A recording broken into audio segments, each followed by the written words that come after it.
Tu es sûrement incapable d'isoler ton annulaire. Dès que tu bouges le petit doigt ou le majeur, tu bouges aussi ton annulaire. C'est parce que le mouvement de tes doigts est régulé par deux nerfs qui viennent de l'avant-bras. L'un d'eux agit sur le pouce, l'index et la moitié du majeur, alors que l'autre agit sur l'auriculaire, l'annulaire et l'autre moitié du majeur. Ces deux nerfs sont entrelacés, ce qui rend difficile le fait de lever l'annulaire sans bouger le majeur et l'auriculaire. Mais avec de la pratique, tu pourras le faire beaucoup plus facilement, ce qui est par exemple le cas des musiciens. Il est faux de dire que les gens ne peuvent pas toucher le bout de leur nez avec leur langue. On appelle ce super pouvoir le syndrome de Gorlin, et environ 5 à 10% des personnes dans le monde peuvent le faire. Ceux qui y parviennent sont généralement capables aussi de toucher leur menton avec la langue. Les personnes ayant des pouces à double articulation peuvent les plier en arrière. Cela semble très inhabituel et rares sont ceux qui peuvent le faire. Pourtant, cela n'a rien de grave et ça ne fait pas mal non plus. Et il n'y a pas que ça. Certaines personnes ont une souplesse exceptionnelle. Cette condition est appelée hyperlaxité. Elle permet de tordre son corps dans des positions étranges, comme un vrai serpent. Certains peuvent mettre la tête entre les pieds, faire un bond arrière et toutes sortes de figures. Mais dans certains cas, l'hyperlaxité peut augmenter la sensibilité, car ces personnes ont un plus gros bulbe rachidien. Cette zone du cerveau est responsable du traitement des émotions. Rares sont ceux qui peuvent vraiment digérer le lait. En fait, il existe une enzyme spéciale qui décompose les sucres que contient le lait. En grandissant, on perd cette enzyme et à peine un tiers de la population en conserve une partie. La prochaine fois que tu parles avec un ami, essaie d'inspirer par le nez. Ne fais pas de pause pour inspirer, essaie de le faire tout en parlant. Difficile, non? Seulement 1% des gens peuvent le faire, et ce sont généralement des musiciens. Certaines personnes peuvent entendre leurs yeux bouger à l'intérieur des orbites. Il s'agit d'une condition rare qui touche une personne sur 500 000, et ce n'est pas aussi cool qu'on pourrait le croire. Ce phénomène est dû à un minuscule trou dans l'os qui recouvre l'oreille interne. Les personnes concernées peuvent aussi avoir des troubles de l'équilibre et entendre leur propre cœur. Arrives-tu à bouger les oreilles? Bravo! À peine 22% des gens en sont capables. Quant à remuer les deux à la fois, seuls 18% en sont capables. Bouger les oreilles était assez courant chez nos ancêtres.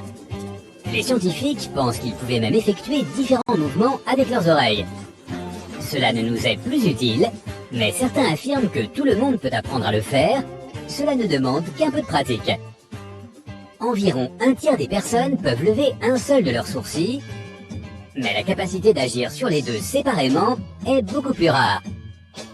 Si tu n'y arrives pas, c'est parce que tu ne peux pas contrôler les muscles correspondants. Mais cette aptitude peut être développée. Mets-toi devant un miroir, tiens un sourcil avec ta main et bouge l'autre de haut en bas. Fais ensuite de même avec l'autre sourcil. Cela t'aidera à apprendre à les bouger séparément. Imagine que tu tombes du haut d'un immeuble de 10 étages et que tu t'en sors avec juste quelques égratignures, sans aucune fracture. Une telle anomalie génétique a été découverte en 1994. Elle rend les os d'une personne 8 fois plus denses que la normale, ce qui les rend pratiquement indestructibles. Il y a eu un cas où un homme a eu un grave accident de voiture et il s'en est sorti sans la moindre fracture. Ce qui est encore mieux, pour lui tout du moins, c'est que cette caractéristique semble être héréditaire. Cela signifie qu'elle peut se transmettre aux enfants, et ils deviendront incassables eux aussi. Tends le bras, place un anneau au creux de ton coude et fais tourner ta main.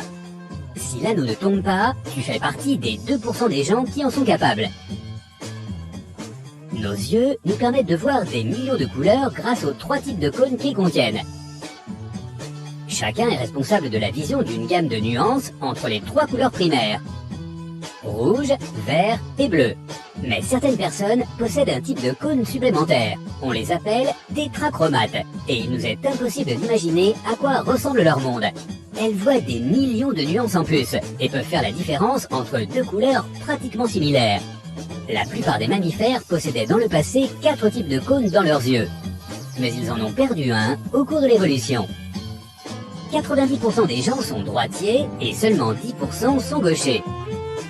Mais il existe aussi un très faible pourcentage de personnes qui peuvent parfaitement utiliser leurs deux mains, que ce soit pour écrire, dessiner ou effectuer n'importe quelle tâche.